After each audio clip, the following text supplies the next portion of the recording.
yeah. Because like I just started to hit like, so okay, in college I love these particular things, all right? Economics, law, a little bit of math. I feel those were things that I kind of enjoyed in college, like as subjects. Like law was my favorite, I would say, and because like the teacher was also cool, and economics because also because the teacher was cool, and we were learning some cool stuff actually in economics. But like for the rest of the stuff, if you want to actually learn something, I don't feel like you should stag yourself with you go and you learn one thing in 1 hour and then you come next day and again. You just, if you actually want something, just sprint and get it. Like YouTube, whatever's most access, like if you look back in life, it was so hard to get information. You have to travel from one place to another, go read a book or go speak to a person, then get that. And that time they didn't even have notepads. Like now we have notepads to articulate and write stuff down. Now, then there were libraries, which was like collection of like knowledge together in one place. And now we have the internet, right? And now we have YouTube, and now we have AI. So we have it, developed us as human beings, as species, and we have evolved into these clusters of information. And if you want information today, you have access. Yeah, you're just a now it's gonna be, you're just a prompt away. So and that's the beauty of it. Yep. Before we have to choose a specific subject for a semester or for a college Yeah. degree. Or we can learn anything. If for example, you're not a techie guy. You're like from non-tech background, but you learn tech, IT, Yeah. that's everything. Like for example, me, I'm from a tech background. I learned tech, but still I went to content creation. Content things, writing thing. I some chat GPTs and these stuff, and it's about your creativity. I feel like. Oh, 100%. Oh, by the way, so there's this thing, right? Engineers make the best content people in content, right? Yeah. So if you're from a tech or engineering background, right, the high chance that you're really good at, this. So AIB, if you know, All India Bakshor, AIB, I don't know if you've heard of them.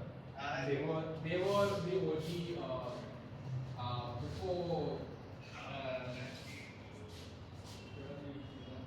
They were like the OG people. Yeah.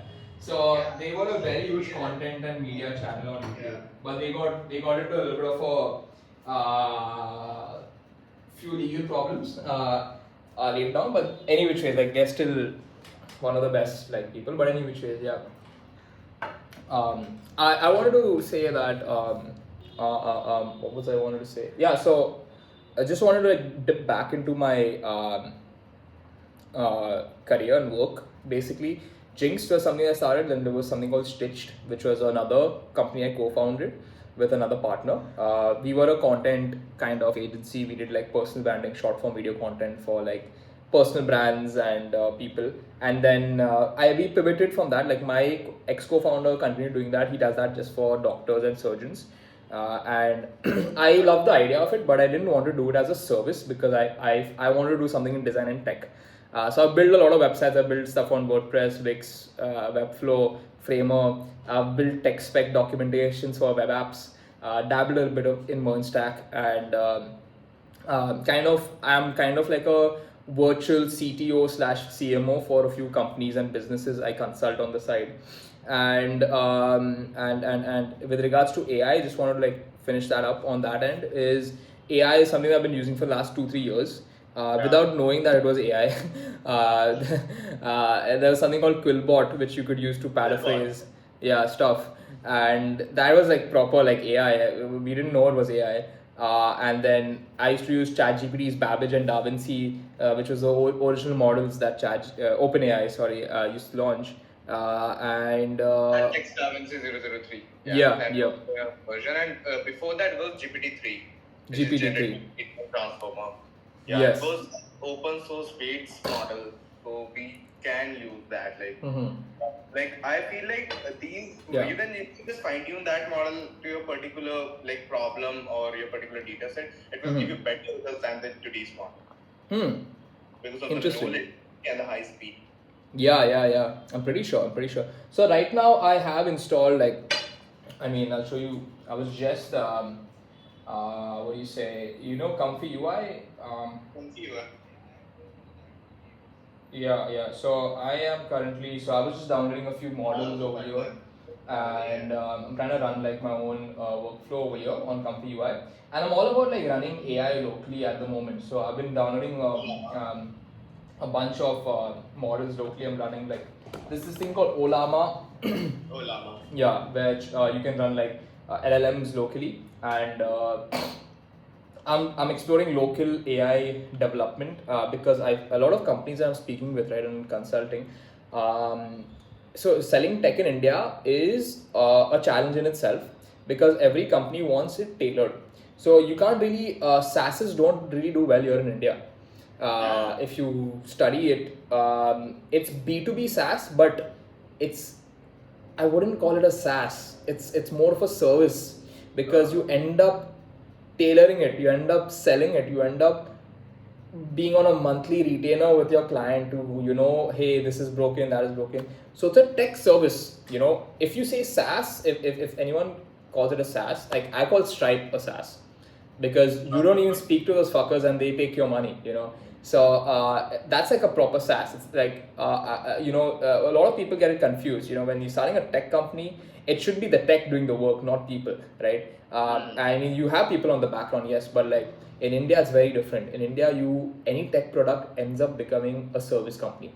That is what I've learned. You start any tech company, any SaaS, you end up going and selling. 80% of your time is spent on selling. It's like I've started a few like SaaSes and a few tech products, and I had to spend more time selling it, convincing clients, and then retaining the clients. Reducing churn becomes a problem. When with tech in India, and I was like, bro, this is might as well. Agency is much better. Like running a service-based agency, content agency, 10 times better than running a tech service agency because bro, tech may any which way you're not charging them a huge amount also because they're not going to pay you more than a particular amount with tech unless it's giving them some significant value. Few exceptions, by the way, few exceptions in what I'm saying. Fintech, anything that allows you to get paid, get money, Paytm, Razorpay, GPay. Fintech does phenomenally well in India. All right, so any type of innovation in the finance space, amazing. High delta for products, a Zepto, Zomato, Uber, right? High delta for means like there's, if I don't know if you understand delta for like as a concept. Sort of. So basically, I'll explain to you very simple. Tomorrow, if let's say Zomato or Uber disappeared, right?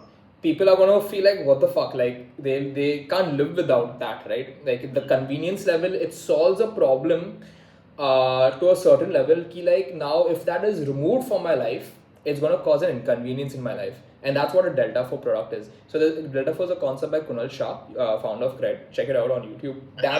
Damn good thing that I think everyone should learn, Delta 4, because that concept can be applied not just for building products, tech, service, it can be applied anywhere in life, all right? So build a Delta 4 product is one thing. And then lastly, EdTech. In India, selling education, selling packaged organized information works well in India, all right?